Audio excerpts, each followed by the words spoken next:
An increasing number of people choose to live in big cities. What problems will this bring about?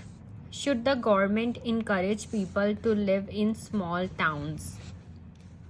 First, look at the introduction. Cities act as magnets to many from rural areas. अब अगर हम यहाँ पर comma लगा देते तो ये simple sentence बन जाता, लेकिन हमने इसको और एक्सटेंड कर दिया बाय पुटिंग दिस कॉमा, और आगे हमने यूज किया as a comma, as a consequence of which comma many problems arise in the cities. तो ये एक कॉम्प्लेक्स स्ट्रक्चर है जिसमें हमने एज अ का यूज किया और विच का यूज किया. As a consequence of which मतलब अगर हम एक बात कर रहे हैं और एज अ कॉन्सिक्वेंस मतलब उसका क्या रिजल्ट होगा, many problems arise in the cities. ये जो सेंटेंस, ये जो है स्टेटमेंट, ये इंपॉर्टेंट है. ठीक है, ये आप यूज कर सकते हैं अपने स्पीकिंग में भी यूज कर सकते हैं, राइटिंग में भी. As a consequence of which, इससे आप कॉम्प्लेक्स स्ट्रक्चर्स जो हैं वो लिख सकते हैं.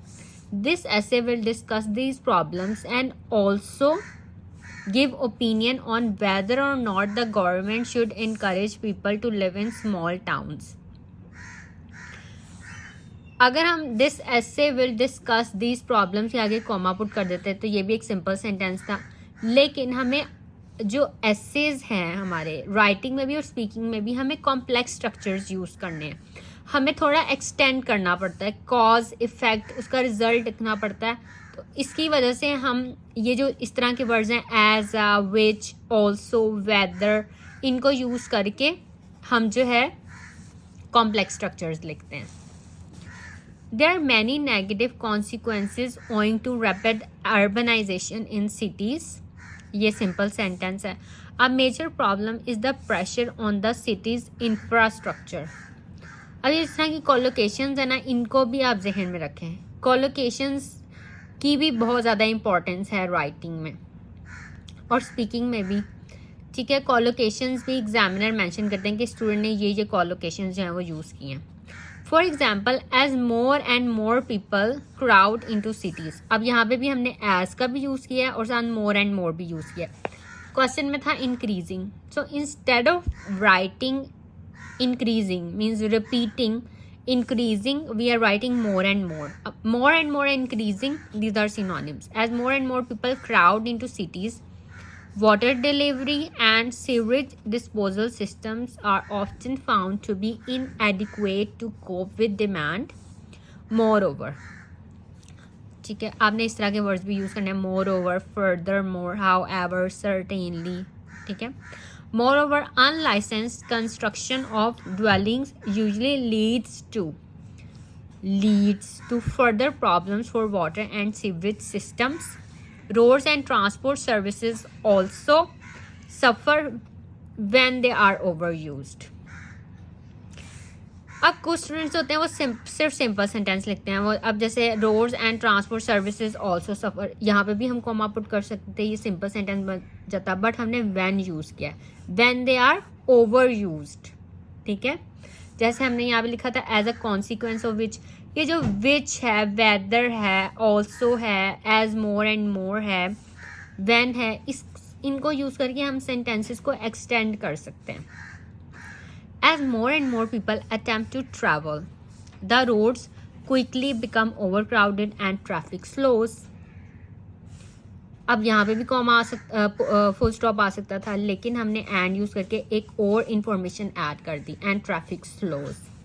Examples of this situation can be found in many cities throughout the world. Not only this, these congested roads become more and more accident prone. अब हमने नेक्स्ट बॉडी पैराग्राफ में यूज़ किया word certainly, comma, if the government encourages people to live in small towns, comma, it would have a positive impact on the overcrowding of some cities. This is a conditional sentence, and your essay should be a mixture of all sentence structures like conditional, compound, complex compound, and simple. there would be less traffic, comma, less people in the city center, comma, and this would obviously be highly desirable. In addition, अब हमने in addition का भी use किया है, there would be less strain on the services offered by the city, banks, public transportation, restaurants, and the like. This would mean a reduction in queues and faster customer service. However, the problem would be that a dramatic reduction in numbers of people in the cities would mean that would use करके would mean that many businesses would go broke. would का भी use करना सीखें, किस तरह से sentence में use करना है, और आपका जो सेंटेंस है उसमें कोई ग्रामेटिकल मिस्टेक ना हो और स्पेलिंग मिस्टेक भी ना हो. Restaurants, cafes, and other service areas would suffer tremendously. अब अगर हम ये लिख दें restaurants, cafes, and other service areas would suffer, ये भी हम लिख सकते हैं, लेकिन हमने एक और वर्ड ऐड कर दिया. इन वर्ड्स को ऐड करने से आपका ऐसे और ज़्यादा अच्छा लगेगा. आप एग्जामिनर को इसी तरह के वर्ड्स यूज़ करके इम्प्रेस कर सकते हैं. What would happen is that overcrowding would occur in the small towns. More and more people offering services would spring up. Restaurants, shopping centers, and other businesses would be needed to service the increasingly larger number of people who live in that area. So, comma, although the idea seems good in theory, comma, it would be very impractical.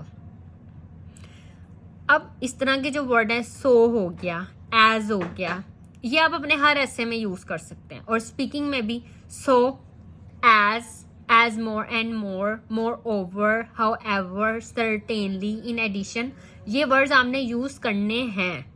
ठीक है. The better solution to the problem would be a careful planning of the city, keeping in mind the future population predictions.